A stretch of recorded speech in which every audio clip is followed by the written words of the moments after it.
there's been a lot of conversations in the community lately about the way that Frontier are going with the future, because I'm in two minds about it. I'm erring on the side of supporting Frontier because the alternative is we lose the game. It's gone, deleted, bang, they'll shut down the service. Eventually, in the next couple of years, it's a 10-year-old game, and if it's not making them money, they're in financial wobbly land right now. So they need to have money coming in from somewhere. A lot of their recent projects have not worked. They've had to shut down their publishing arm because that didn't work. All of these things should have worked for them, and they should have had money coming in like mad, but they haven't. And what's happened, I think, because the timing for a lot of the layoffs that have happened at Frontier Towers have been prior to Q1. And that's normally when you post your financials. And that's when the investors would get their piece of the pie, or they'd expect their investment to be maintained or to go up. And if it's gone down, they're going to be very angry about that, and they're going to order a course correction, or they'll have a vote of no confidence with the board, and that would be a disaster for the company.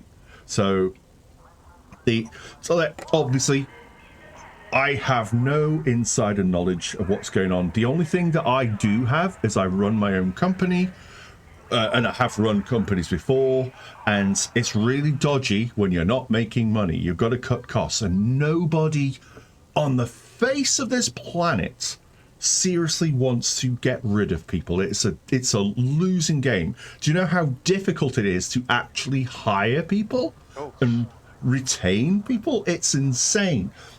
Companies would rather give people a pay rise that they can't really afford right now, but they'll do it because it's cheaper than hiring someone new after the fact. The fact that they had to cut so many staff at Frontier is indicative that there was some real serious conversations had by real serious people about serious money. So now we're faced with this situation where they've put these ideas forwards to try and monetize the game. And I've been saying this for frickin' ages that they need to do more along these lines instead of being quite so meek about it. It's like, oh, but we don't want to sell things. You're a business. Sell things. Yeah, but we've already got lots of hand wringing. We've already got we sell the game and we sell cosmetics, but it's not enough. It was never enough. It has to cover profit. One, they're a traded company. They have to make profit, otherwise their investors will punish them. That's first and foremost with any traded company. Second, you got to pay developers. Got to pay those developers to keep enhancing the product, otherwise it goes into a state of decline. And then three, you've got running costs, server costs, electricity, all of this stuff that Frontier has to pay for. None of that is free. But they have multiple sets of servers that run and do various bits of the game that all costs money. All cost money. And your initial buy-in, when you buy your game to start with, comes inherently with an amount of that money all built in. So if they do it right, you'll play the game for a while, and then somebody else will come along and they'll play the game for a while. Now, people play for different amounts of time. So you're basically paying for these server costs up front, and then you're going to use them. But we, like nutters, we keep playing for thousands of hours, and that costs them money. So they got to monetize. They have to. Otherwise, the game costs them money to run. Now, you could say that this is a tentpole project for the company, and they can have it as a loss leader, as long as it's a prestigious game that people that they love and they keep innovating. But they stopped, didn't they?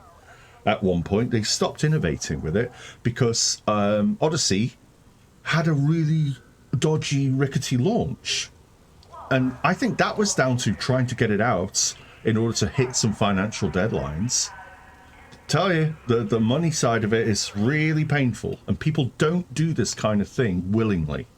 Not unless there's serious consequences by serious people after serious conversations. Oh dear. So with that in mind, there are some decisions that are being made right now. You've got the community up in arms about a seeming pay-to-win kind of mentality. Now, I personally don't believe that it's as pay-to-win at all. I don't think it is. I think it's pay-to-skip grind. Pay to get someone started early. And I think that the only people who are going to be buying these ships for arcs, because let's face it, that's the only thing that people are worried about. I think the only people that are going to be buying these are new players or players that haven't got much time in the game and they want to start doing some things like anti-Xeno stuff, because there's an anti-Xeno base ship and you can get that and get started. Because let's face it, you can't really go and fight the Thargoids if you haven't done an entire bunch of really dreary crap. It's just, you can't do it. You need the AX weaponry, and just at one point you had to unlock those. Do you still have to unlock those? Hey Vimes, how you doing, mate? Some of them. So if you've got, you have to unlock. Yeah, if you've got a leg up, one, that'll be the only ship that they've got that can do anti-Xeno, and then they can go off and play with their friends. What you want is people to play with their friends, because that keeps people in the game and it builds friendships and builds memories.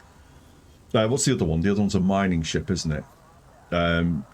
Building a decent mining ship isn't hard, but some of the stuff is expensive, so it's for new players. You want to go mining, make some money, here's a ship to go do that.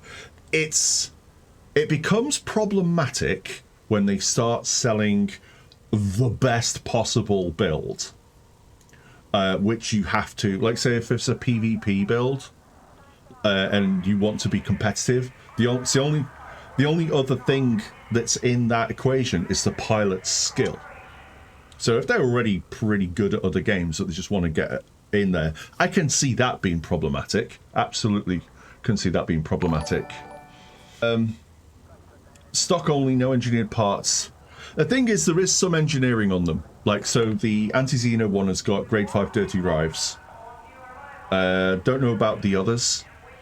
But if that is the only module, if there's a module on there that is engineered, it doesn't unlock the engineer. It just comes with that module. They could take it out and put it on something else, but they can't engineer more stuff along that chain.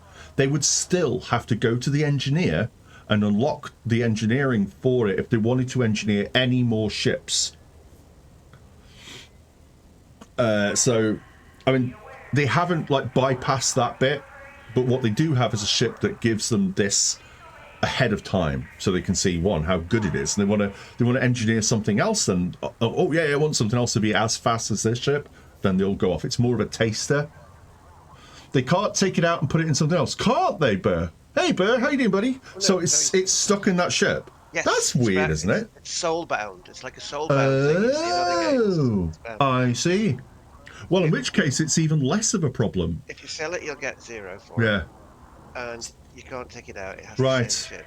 So it's even less of a problem then. So you can't even take it out and put it in something else. It's stuck to that ship, and if you did remove it, it'd be gone. So you'd have to put something else in its place, which means if you want anything similar, you have to go and visit the engineer, do all the engineering, and then you're done. So then, but what it is it's a way of easing new players into difficult gameplay avenues with their friends. So you can say, right, you've just got your elite, go get this ship, you get some arcs, and because like say they got it's not on Epic for free anymore, is it? But like say they get it really cheap, and then they buy some arcs, and then they get that ship to start, and then Friday night they go off and play with their friends. That's what Elite was always about anyway. It's Elite Dangerous anyway, going out and playing with your friends on a Friday night. What we're doing tonight, same things we do every night. Well, so for me, I don't see a problem with that. I really don't see a problem with that. I have made a list. Hey Shiv. It's soulbound and Reenie has no soul. What? That's Reenie. Hit him with a fish. You can freeze it first if you want. Oh dear! I'm going to show you the. I have a. I've been. Oh right! I'm going to show you some stuff. Right. First of all, before I get into the negative stuff, because something's happened. Like my channel is getting demonetized by YouTube. And it's really made me angry. But I came up with a list of things that Frontier could do to make money, like monetization things. So there's a lot of stuff for fleet carriers. Not everyone's got fleet carriers. It's basically an end game thing, but you could do so much to monetize fleet carriers. So let's say room customization. So these should actually be there you go. So your ready room. That could be customized like mad. You could put all sorts of things in there. The bar. You could theme the bar. So you want a Western bar or a sports bar or something like that. You could buy kits for your bar and change it on your fleet carrier to be whatever you want. All right? Now, each of these would be monetizable. Crew uniforms. Why has everybody got the same bloody pastel crew uniforms? Let's have some different ones. Stripes, military, more military style or more casual style. It all involves work, but even just changing the colors. Guard uniforms, they all look the same. Let's have them different. Let's have more exteriors, more colors, more styles. So the ship kits, like, what about some rotating sections, a science lab or stuff like that? That you could have all of those. They're all modular anyway. I mean, I'm making an assumption on that. I know that they've got mega ships are all modular. Interior decals. Why not have interior decals on your fleet carrier, on the walls, inside, like, so you can put, this is an anti-Xeno thing. Let's stick those anti-Xeno decals on the walls. Plants, guardian artifacts, so things that are similar to bobbleheads. Artwork, are you a fan of the imps, the feds, generic art? Do you want stuff on the wall? So that's fleet carriers, but what about ship skins? More ship skins. Explorer wear and tear. You've been out in the black, your ship's got some paint damage and stuff. What about if it's like, it's on one side because you've been fuel scooping more on one side than the other and that side's faded? That could be a thing. Thargoid acid damage, corrosive damage. You could have that as a thing, and you're proud of it. You've put that on your ship. It's proud. Burns and battle damage. And then you can have more ship kits, racing kits, more spoilers, bolted on hasty repairs for, I came out in the black and I had to do loads of repairs. Look at all this bolted on crap that I had to do to keep the air in. You know, it's just a bit of extra customization. People would buy this. And then, obviously, we've had nothing for the cockpit apart from bobbleheads. How about some new interior colours for the inside of the cockpit per ship? Posters, crates, clutter, Guardian wiring. If you've had some Guardian work done in your ship, why not have some wiring and things, some glowing stuff? Damaged panels. You could go on and on with this stuff. And then more ships. We're getting 2 new ships that we know of. We're getting 4, but like, so Python Mark II, that's going to have new paints, ship kits, and we're just getting paints and ship kits at the moment, but what if they do more? The Type 8. We're getting a Type 8, which I have no idea what that is. I'm really looking forward to that, to be honest. But then more ships. More ships is more gameplay variance. So it's different ways of flying around the game, the universe. It's a different way of experiencing the game.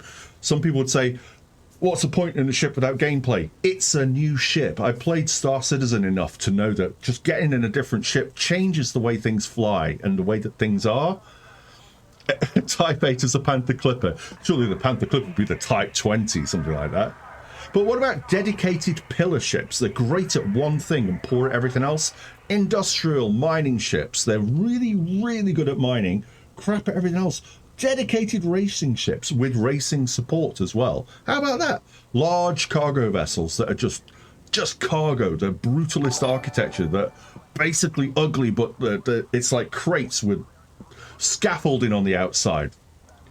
Science vessels that have got amazing scanners on them. They jump and they scan, and that's all they do. How about that? And exploration vessels, similar kind of thing. Dedicated refueling ships with the fuel rats. No weapons, just massive fuel tanks and huge jump drives to get out to people. They come built in with a limpet drone controller. Wouldn't that be cool? And all right, so then mega ships. Let us buy, track, and protect those mega ships, with trade goods, and give us a piece of the profit. And You then can make it a squadron thing. could do, yeah, give it some purpose. But let us paint them and decorate them so that these are my bright pink mega ships that go out, and you can tell it's mine because it's bright pink. And then here's the other thing. Minor factions, make them distinct. Allow minor faction owners to design their logo using like packs of prefab elements, so you can build your logos, stick them on your ships, stick them on your patrols, stick them on your stations that your faction controls. So you put them on your ship as well, obviously. Subscription for a small monthly fee, let's say £5 a month, gives you 10,000 arcs. And that's the way. So that's better than the current rate. So currently, £5 will get you 8,400 plus. So 8,820 arcs. That's what £5 will get you.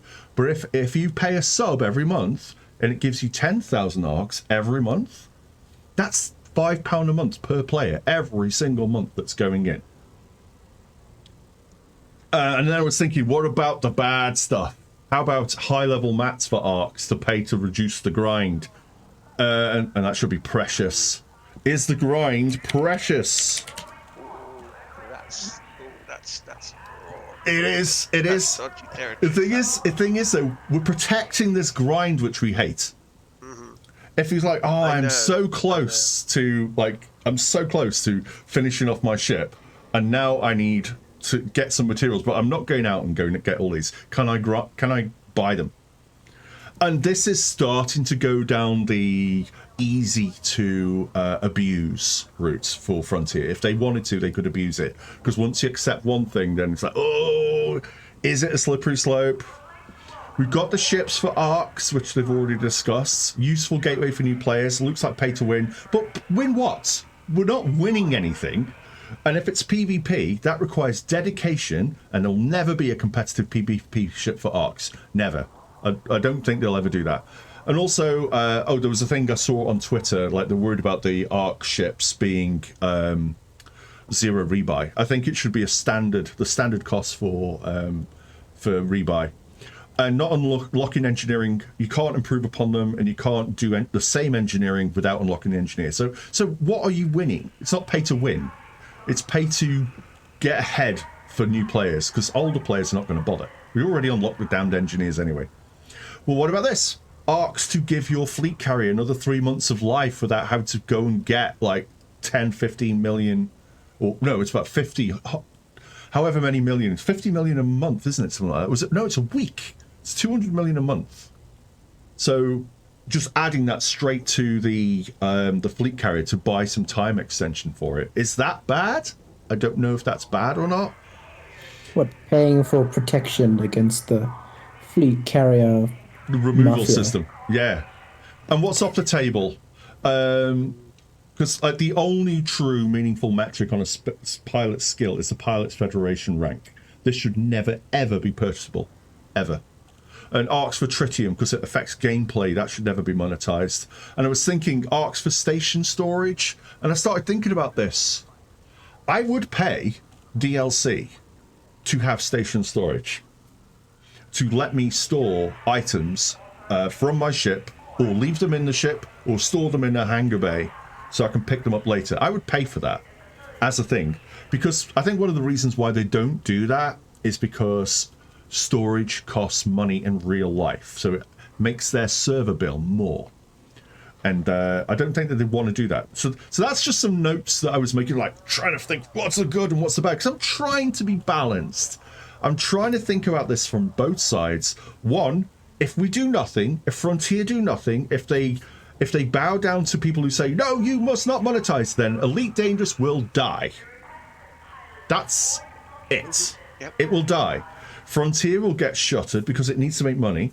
They'll say they'll shut down that game. They'll cut their losses, and they'll move on to whatever they move on to in the future. And maybe in 10 years' time, they'll revisit the space genre. Maybe. But if we say, no, you must not monetize, it's dead. In the water, doomed. And this is not me just being a doomsayer, because I'm very positive about the game for the vast majority of the time. But I find this this conversation about it's pay to win, and it's like, I find that laughable, because they already had not enough opportunities to make money, and they've held back so much that it's become this problem. So I think if they did some of the things that I've mentioned there, like some of the opportunities to sell as cosmetics for things, that would go a long way. I honestly think that would give a long way. You think that's some good... Well, there's a VOD for it. They could watch that, and with me explaining it, because I want Frontier to do well. I want them to continue to make Elite, and they will be forced to not make Elite by their investors, who, let's be fair here, investors don't give two shits about space games or any other kind of games. They see games as a product to make money. That's it, and that's all, right? If something isn't making money, they will force Frontier to kill it. They will. I'm making sense. Who are you? What have you done with Scorp? This is me with my serious head on, I'm afraid. I've got my serious head on. We're going to get down to do some grind together.